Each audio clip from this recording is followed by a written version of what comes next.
Assalamualaikum warahmatullahi wabarakatuh, Bapak. Selamat siang.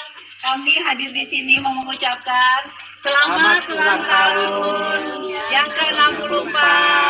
Seperti yang kita tahu ya, bahwasanya keadaan dari Pak Jokowi semakin memburuk ya. Bahkan sampai-sampai para pendukungnya pun tidak bisa bertemu langsung dengan Pak Jokowi. Karena itu melalui CCTV lah beliau bisa berinteraksi. Walaupun tidak ada pembicaraan apapun ya, melainkan hanya ya sebatas dada-dada saja dan mendoakan gitu teman-teman semua. Nah, lagi-lagi yang membuat gua tercengang, ada nih ya pengamat politik yang mengatakan bahwasanya saat ini Pak Jokowi sedang tunaikan kewajibannya untuk kehidupan di alam lain ya, bisa kita lihat di akun Demografi News di akun X.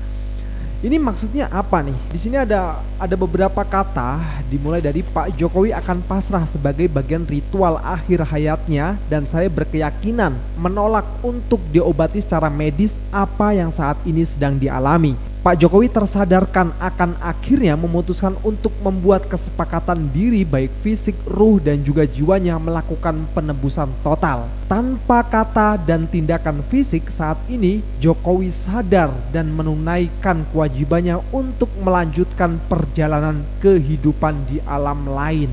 Ini maksudnya gimana nih perjalanan kehidupan di alam lain? Ini bisa diartikan bahwasanya Pak Jokowi akan pergi dari dunia ini gitu atau bagaimana? Dan juga ya gue agak aneh nih karena beliau menuliskan berkeyakinan menolak untuk diobati secara medis. Maksudnya juga gimana nih? Gak mau diobatin secara medis gitu. Yang dimana rakyat banyak juga netizen gitu ya yang mengatakan bahwasanya Pak Jokowi ini kena susuknya hilang lah dan lain sebagainya. Ini gimana ini? Apakah tulisan ini ngelantur saja ya kan atau bagaimana?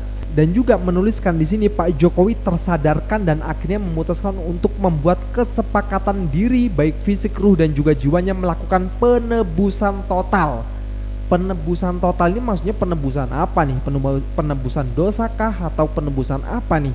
Nah tentu hal ini membuat kita semua tanda tanya besar gitu ya. Maksud dari tulisan ini apa gitu ya. Nah ini komentar netizen ya. Innalillahi, Pak Jokowi cepet amat perginya, belum juga di penjara. Weh yang bener aja. Si Doi itu kan jelmaan makhluk alien dan mungkin sebentar lagi akan pulang mudik ke planet asalnya nun jauh di langit sana. Maksudnya di alam kodok. Wah, mau ke alam barzah maksudnya. Mau reinkarnasi gitu. Ogah maafin, penderitaan rakyat sampai dengan saat ini juga belum berakhir. Biarlah dia yang menanam, dia juga yang menuai akibatnya. Saya melihatnya saat ulang tahun sudah seperti mayat hidup. Black magicnya sangat kuat saya rasakan saat berkuasa. Saya yakin Gusti Allah akan memberi pengadilan di dunia dan di akhirat agar menjadi pelajaran bagi para pemimpin dan bagi rakyat. Nah ini cukup menarik ya teman-teman semua, bisa menjadi pelajaran untuk pemimpin-pemimpin setelahnya gitu. Tapi gue masih agak bingung nih sama kata-kata untuk kehidupan di alam lain. Nah ini tweetan dari Cynthia ya, semakin mengkhawatirkan. Biasanya kan dia pengen banget masuk kamera dengan senyumannya yang penuh 1000 tanda tanya maknanya serta tawa kecil kepongahannya. Padahal sudah dijenguk, sudah didoakan, sudah diperiksa dokter. Next tanda tanya. Jadi kita tahu ya yang ya seperti yang gua katakan di awal tadi bahwasanya memang para pendukungnya belum bisa untuk bertemu langsung dengan Pak Jokowi ya. Jadi hanya bertegur sapa melalui CCTV saja. Gawat, para pemujanya yang datang hanya diperbolehkan menyapa lewat CCTV. Ini berarti penyakit kulit Jokowi semakin parah. Ya Allah, pindahkanlah penyakit Jokowi ke pemujanya seperti kemarin Allah memindahkan kedunguan Jokowi ke pendukungnya. Ya, kita doakan yang baik-baik saja guys. Semoga Pak Jokowi segera sembuh ya, dan tentunya mempertanggungjawabkan ini semua. Tapi mereka masih dapat amplop dan sembako kan? Masih ada aja yang mau datang ke situ ya. Ini gimana cara mikirnya sih? Apa emang betul dapat duitnya lumayan kalau mau datang ke situ? Ya, nggak tahu guys. Oke teman-teman semua, kita lihat ke videonya. Banjir dukungan ke Jokowi usai hoaks penyakit menular disebar. Ini rombongan dari mana nih, Bu? Halaman rumah selalu penuh dengan tamu dari berbagai kota. Menyimak video tadi, sepertinya pendukung-pendukung Jokowi memang melakukan sebuah denial. Tidak bisa menerima kenyataan bahwa memang sedang terjadi kondisi di mana Pak Jokowi kulitnya sedang tidak baik-baik saja. Saya tidak menyentuh ini kutis, urat, ataupun autoimun, tetapi jelas Pak Jokowi kondisi kulitnya sedang tidak baik-baik saja. Seharusnya para pendukung Jokowi menerima dengan lapang dada. Berdoa untuk kesembuhan Pak Jokowi, bukan malah sibuk untuk mengatakan bahwa Pak Jokowi sehat-sehat saja, foto-foto itu adalah editan. Sepertinya denial sekali. Dan di situ Pak Jokowi kayak RSPAD Bang, bukan mau periksa ini hatinya bagaimana, kepalanya bagaimana, yang diperiksa hanya giginya. Rutin, Bang. Periksa rutin. Periksa rutin, sakit giginya Bang. Terus yang kemarin sakit alergi, ya. sampai dikatakan kena telu apa segala macam. Aduh, kita ini udah melebihi Tuhan gitu. Kasihan ya, maksudnya ini kan orang memang kena alergi karena kemarin ke Italia kan. Jadi saya harap ya bertobatlah kalian ya kan. Ini orang udah sembuh nih. Kalau autoimun itu juga Enggak lah. Yang sindrom langka itu katanya. Enggak lah Bang. Enggak. Iya, Tetap kan? sehat sampai sekarang ya. Ini kan semua bicara ini kan semua tanpa dasar semua. Baik itu Purnawan Jenderal, Rismond CS dan sebagainya. Kan tanpa data Bang, tanpa fakta gitu Bang. Ini justru kontraproduktif. Alangkah baiknya buat para pendukung Jokowi harusnya menerima kenyataan memang Jokowi sedang mengalami sakit. Sakit itu bukan aib, ya. Sakit itu bukan aib. Kalian berdoa saja yang terbaik buat Pak Jokowi. Bukan malah sibuk membantah berita-berita bahwa berita itu adalah hoax. Foto itu adalah editan. Salah satu contohnya adalah ini. Ini foto adalah dari Media Detik. Media Detik adalah media mainstream yang dia mempunyai kekuatan hukum. Artinya kalau memang kondisi Jokowi itu adalah editan, silakan dong para pendukung Jokowi untuk melakukan tuntutan kepada Media Detik bahwa Media Detik melakukan edit terhadap foto Pak Jokowi. Dan mereka menutupi dengan banyak yang mendukung Pak Jokowi. Pak Jokowi masih banyak yang mendatangi rumahnya. Teman-teman, saya mendapatkan kabar dan ini adalah berita valid bahwa sebenarnya yang datang di rumah Pak Jokowi itu adalah orang-orang di sekitarnya. Ibu-ibu, kelompok-kelompok PKK, kelompok-kelompok arisan, kelompok-kelompok pengajian yang digilir setiap minggu atau setiap hari bergantian di sekitar Solo, di sekitar Boyolali untuk datang ke rumah Pak Jokowi seolah-olah pendukungnya begitu banyak yang mendatangi. Pencitraan-pencitraan model seperti ini adalah pencitraan model-model kuno, ya, yang kita sudah tidak percaya lagi dengan segala hal yang dilakukan untuk mempertahankan seolah-olah Jokowi masih banyak yang suka. Jadi apalagi kalau datang ke rumahnya dikasih kaos, dikasih makan, semua orang pasti datang. Coba kalau ini yang melakukan Pak SBY, pasti banyak. Coba Pak SBY mengumumkan, dia selalu open house setiap hari. Silakan yang datang, nanti dikasih makan dan ada kaos. Setiap hari pasti akan penuh rumah Pak SBY itu. Bahkan mungkin lebih banyak daripada yang datang di rumah Pak Jokowi. Begitu juga kalau mantan presiden seperti Bu Megawati melakukan hal yang sama. Dia melakukan open house, dia mengundang siapa yang mau datang ke rumah silakan. Nanti akan ada sediakan kaos, nanti ada makanan kecil, ya bingkisan-bingkisan. Wah, jutaan mungkin yang datang di rumah di Megawati, apalagi beliau adalah ketua kader partai PDIP yang kader-kadernya banyak, jutaan. Jadi cara-cara pencitraan model kuno seperti ini harusnya dihentikan. Pak Jokowi ini yang justru membuat resistensi di tengah masyarakat. Yang dilakukan Pak Jokowi dan para pendukungnya justru mempertajam perbedaan atau perpecahan di negeri ini. Sudahlah Pak Jokowi, Anda sudah menjadi mantan presiden, cukup beristirahat dan fokus untuk kesembuhan penyakit Anda. Pak Mulyono, kenapa palsu ijazahmu? Aku jadi harus mukbang panci satu pabrik. Jasa Bapak Jokowi palsu. Saya berjanji akan nelen Alah, Le.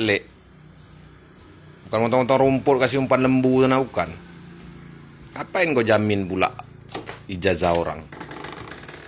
Kalau ijazah tuh asli udah dari kemarin ditunjukkan. Ini sampai sakit-sakit kulit orangnya belum udah ditunjukkan. Nah, pening kita sebagai masyarakat nontonnya. Kejujuran itu kan sederhana. Kalau ada kasih tunjuk. Kalau nggak ada ya udah. Dengan segala macam cara. Apalah kalian ini?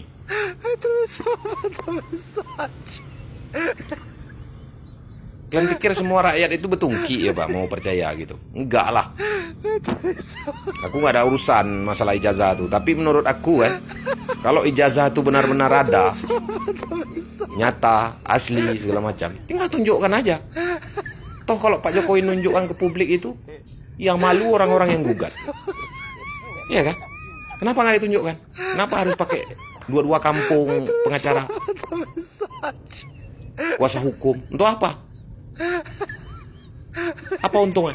Ya Pak. Kan betungki kalian semua nih. Saya akan jamin makan panci 1000 triliun. Kalau asli, kalau palsu saya akan makan panci. Gatel. Nyari cerita kok, Pak. Aku ngeram yang nengok. Ih, gue lagi punggung lemona. Agak boy kah? Buat yang ngarep Dr. Tifa, Rismon, Roy Suryo dan kawan-kawan ditangkap ya pakai baju oren. Nih kalian denger ya, mereka tuh sudah putus urat takutnya ya. Mereka tuh nggak takut di penjara ya. Mereka rela di penjara asalkan yang dituduhnya itu membuktikan ijazah aslinya. Mereka ikhlas di penjara kok ya. Jangan khawatir ya. Tapi kan nggak fair kalau mereka tiba-tiba ditangkap ya, dipidanakan, tapi yang dituduhnya tidak mau membuktikan keaslian ijazahnya. Kan tidak fair ya. Makanya sampai sekarang mereka ya bebas-bebas aja gitu ya. Nggak ditangkap-tangkap ya. Ya mungkin yang mau nangkap juga bingung ya, blunder gitu kan. Ditangkap juga ya, yang dituduhnya ya nggak ada bukti ya, nggak bisa membuktikan gitu loh. Lain halnya pada saat itu Bambang Tri dan Gus Nur dengan mudahnya dijebloskan ke dalam penjara ya. Dan memang pada saat itu mereka dipidanakan dengan pasal penghinaan ya, bukan masalah ijazah palsu ya. Ya mudah saja sih pada saat itu, karena yang dituduh itu sedang berkuasa, jadi bisa melakukan apapun gitu kan, dengan mudahnya menjebloskan Bambang Tri dan Gus Nur tanpa perlu pembuktian ya. Tapi kalau sekarang ya sepertinya agak-agak susah ya. Dan alhamdulillah ya sekarang Gus Nur juga memang sudah bebas ya dari penjara ya, gitu, sudah dilepas dari penjara ya.